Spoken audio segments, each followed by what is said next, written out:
Assalamualaikum and good day everyone. So today we would like to discuss the topic of modern and traditional dating culture. Dating has changed greatly over the years, influenced by technology, social values, and lifestyle changes. While traditional dating often focuses on commitment, family involvement, and clear relationship expectation. Modern dating tends to emphasize personal freedom, independence, and digital communication. Both approaches have their own advantages and challenges, making this an interesting topic to explore and compare. On my right side, we have Mrs. Aisha and Mrs. Zidan representing the views of the parents. On my left side, we have Mr. Rahman and Mr. Haziq representing the teenager side. So, Mr. Rahman, from your perspective, do you think that modern dating culture better than traditional dating culture? Oh, thank you, Zizi. In my opinion, I believe that modern dating culture is better than traditional dating cultures. Recently, a trend in modern dating culture arises due to the prevalence of modern apps.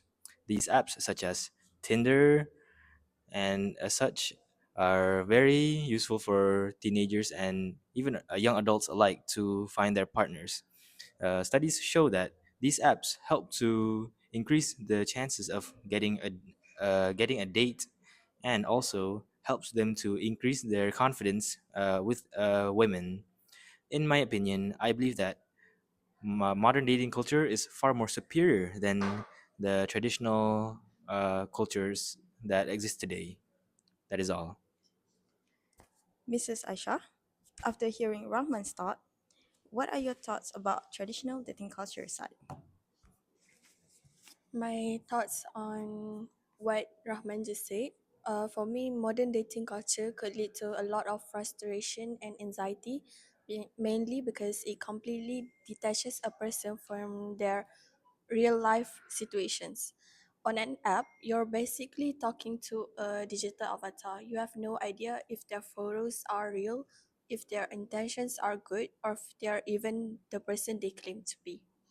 It forces people to act like private investigators just to go on a safe first date, which is exhausting. But if you want to completely avoid catfishing, the easiest way is to actually step away from the apps and look at more traditional methods. Um, Traditional dating is built on intentionality and clear expectations, but the biggest game changer is family and community involvement.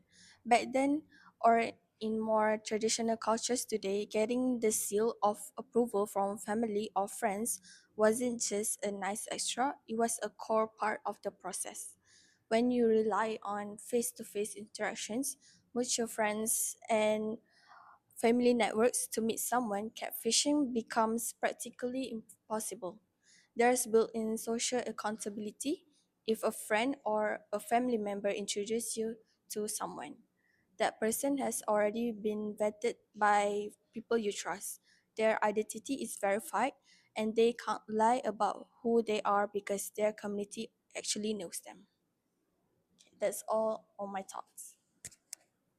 Thank you, Aisha. So, Mr. Haziq, what more do you have to say?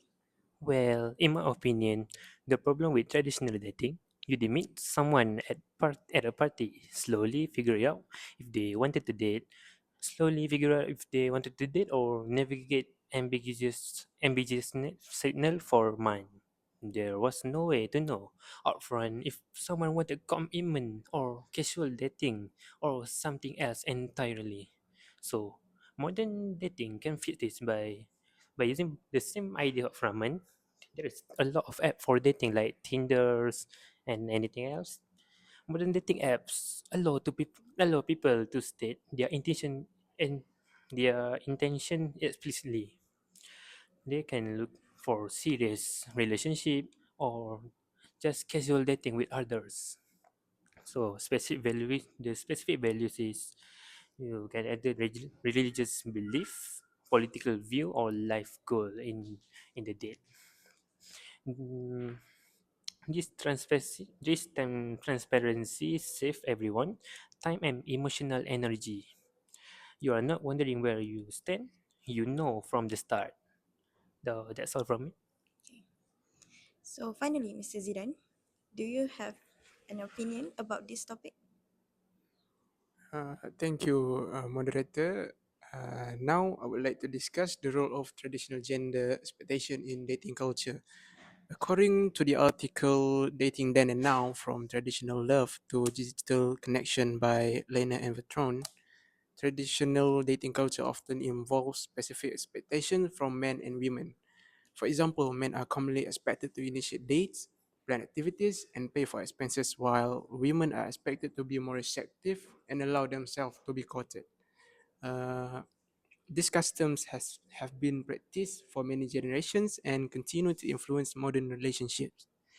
One reason these traditions remain popular is that they provide clear roles and expectations during the early stage of relationship. Some people also believe that these practices demonstrate respect, responsibility, and commitment. As a result, many individuals still value traditional courtship. However, changing social attitudes have led some people to question whether these expectations are still appropriate. With greater emphasis on gender equality, many people believe that both partners should share responsibility for initiating dates, planning, and making decisions within a relationship. Therefore, traditional dating culture continues to be a relevant topic because it highlights the balance between preserving long standing customs and adapting to modern values. That's all from me. Thank you. Moving on, I want to ask each one of you a questions. So, Mr. Rahman, just now you mentioned about dating apps. Do you think that dating apps are relevant in today's society? Oh, yes. I firmly believe that dating apps help in today's dating culture. This is because during these past few years, there is a dating recession that's going on for young adults and teenagers alike. This dating recession stems from a lack of confidence in dating skills. Studies show that from the Institute for Family Studies, about only a third of young adults who expect to marry express much faith in their dating skills. This means that even though they have some dating skills and they have the experience, they might not have the courage to ask a girl for a date. So I believe that apps such as Tinder and other popular messaging apps may help make to help them to meet new people without without having the courage to ask someone out. This also helps because when asked if they felt confident with approaching someone they're interested in, only just a quarter, 29% of young women and 21% of young men have such confidence. So dating apps uh, in today's culture helps them to become more confident and become more brave to ask someone out, or maybe just having a call to introduce themselves, to just chat along. That is why I believe that modern dating apps are quite prevalent in today's society. That is all. Thank you. Mrs. Aisha, previously you talked about having someone you trust introduce you to someone they know. Why are you so sure that this is the safest way to know someone new? Why I think this is the safest way to know someone is because on an app, a stranger has zero accountability. If they lie, ghost, or catfish you, there are no consequences for them because they can just delete the app or block you. But when a mutual friend or family member introduce you to someone, there are suddenly high social stakes. The person being introduced isn't just representing themselves.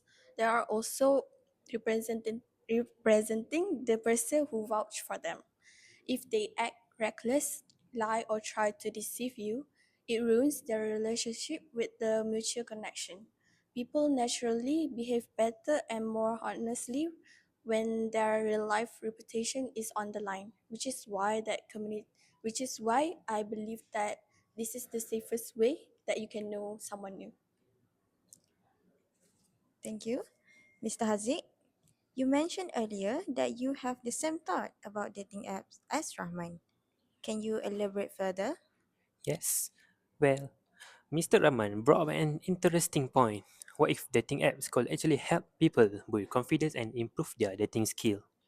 At first, they might sound counterintuitive. Many people think dating apps are shallow or that they make dating worse. But research actually support this idea. So I'm going to explain why dating apps can be genuinely helpful for building confidence, especially for people who are shy or anxious. Let's start with actual research. In 2017, researchers conducted a study called the Tinder Motive Study. They surveyed 163 Tinder users and asked them, "Why do you use this app? Why do you use this app?" Now, you might think people will say to find love or for casual dating, but here's what they found. One of the top reasons people use dating apps is literally to boost confidence. Think about this. When someone get a match, what happened? They feel validated. Someone found them attractive. Someone wanted to talk to them. There's a confidence boost right there. And, and researchers found that people motivated by boosting confidence actually use app more heavily, meaning they are getting a repeat dose of validation. This is important because it shows that confidence boosting is not a side effect of dating apps. It's an intentional use case. People are using this app especially for to feel better about themselves, and it's working.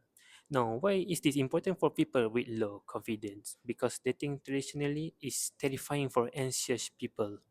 You have to approach someone in person, risk immediate rejection, deal with it face to face.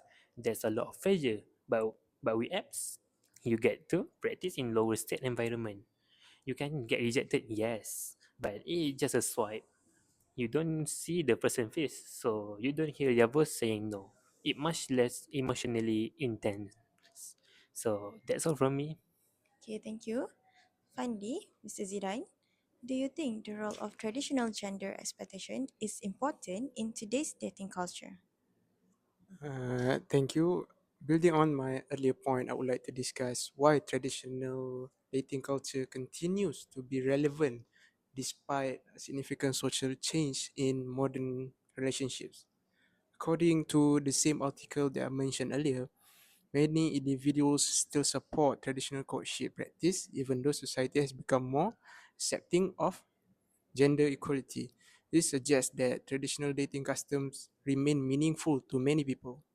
One reason is that these customs provide a sense of structure and certainty.